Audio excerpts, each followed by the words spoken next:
You know, in cities with those long, dark winters, public spaces can really lose their magic. But what if we could fight back against all that seasonal gloom with just a single brilliant idea? Well, we're heading to Helsinki to explore a really fascinating proposal that wants to turn a central park into this warm, inviting hub of light and community, right when people need it the most.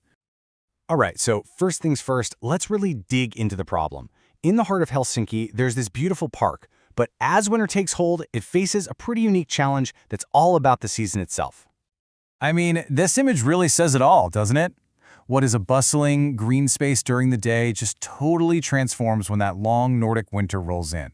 When the sun basically disappears for months, the park's whole vibe just whoosh, shifts. So, to get our bearings, this is Töölönlahti Park. It's this incredible civic space, kind of sandwiched right between major cultural spots like the OD Library and Finlandia Hall. It acts as this super important link between the city's urban core and its natural waterfront. But here's the thing. That prime location actually becomes a bit of a liability in the winter. The darkness just drains it of social life, of comfort, and that whole sense of community. It ends up being just a shortcut, you know? A space people hurry through to get somewhere warmer and brighter, instead of being a destination itself. And wow, this diagram just perfectly captures the vision. On the left, you've got the Nikutila, that's the current state, a little disconnected, but on the right is the Tavoitila, the goal. And that's a vision of a vibrant, interconnected hub, just buzzing with light and activity and people, even on the darkest nights. So, the big question is, how do you actually make that vision a reality? Well, the solution on the table is this single, really elegant idea designed to tackle this very human problem head-on. They're calling it a civic recharge station. And I just love this name because it's not about recharging your phone, right? It's about recharging your spirit, your mood, and the social energy of the whole community. And at the heart of this whole proposal is this, a giant walk-in light bulb pavilion. You can see from this concept sketch that it's way more than just a sculpture. It's designed to be this immersive architectural space where people can actually gather and be physically surrounded by a warm, gentle glow. So you see the idea here, right? This pavilion is designed to tackle those winter blues head-on. It brings warmth, both literally and figuratively. It creates a social anchor that just naturally pulls people together.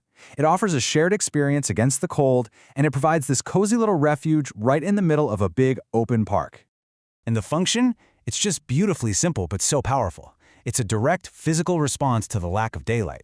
In a season that's defined by darkness, the pavilion is basically an invitation. Come on in, step inside the light, soak it in, and just feel the shift. Now, what I think makes this concept so compelling is where it came from. The idea for a giant light bulb wasn't just dreamt up in some design studio, it was actually born from listening directly to the people who use the park every day. The design team actually went out and interviewed park visitors, and the feedback they got was crystal clear. Just like this visitor said, they wanted atmosphere. They didn't want harsh, glaring floodlights that would wash everything out. They wanted a certain feeling, a certain quality of light. And that right there is exactly what shaped the final concept. People consistently loved the light bulb pavilion idea because it delivered on that desire for soft, warm light. It was seen as cozy, interesting, and just a place where people would naturally want to hang out. But you know, this project goes so much deeper than just sticking a lamp in a park. It's really about rethinking how we interact with our shared public spaces. This whole approach is actually rooted in this fascinating idea called participatory urbanism, which tries to make the familiar strange. So by taking a simple, everyday object like a light bulb and blowing it up into this walk-in structure, the design kind of interrupts our normal routine. It nudges us to see and use a familiar park in a totally new and playful way. So the key distinction here is that the pavilion isn't meant to be just some static object you just look at, like a statue. No, it's designed to be a social catalyst. It doesn't just provide light, it creates a welcoming mood that turns a simple structure into a shared experience, getting people to pause, interact, and connect with each other.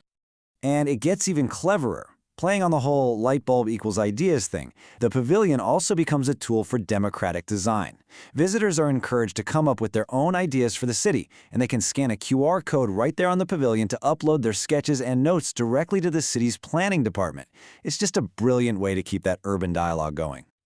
Ultimately, a project like this does way more than just solve a problem. It starts to raise these fascinating new questions about the future of our cities and our own well-being within them.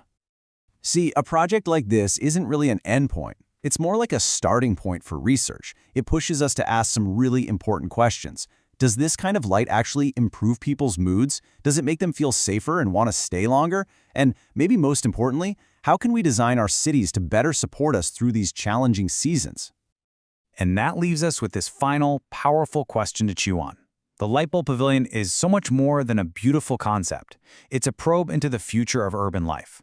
It's asking how thoughtful, human-centered design can become this crucial tool for supporting our collective mental health and strengthening our communities, especially when we need it the most.